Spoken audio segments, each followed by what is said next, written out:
Welcome to Impulse Odyssey, guys. My name is Alex Zello, and I'm the founder of this travel business.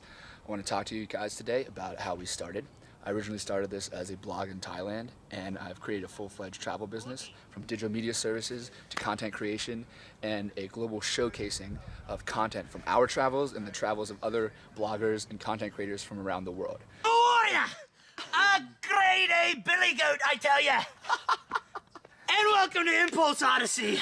So, recently, me and my team got back from a month-long trip to Australia, and our structure for the trip was, there was no structure.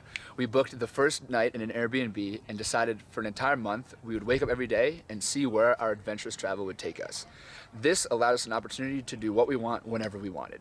We went cage diving with the great white sharks, made it to the outback, played with baby kangaroos, ended up exploring the crazy rainforest in the north, and ended up diving the Great Barrier Reef. And this was all possible because of our spontaneous, adventurous style. Impulse Odyssey isn't just an inspiration to travel, it's a lifestyle.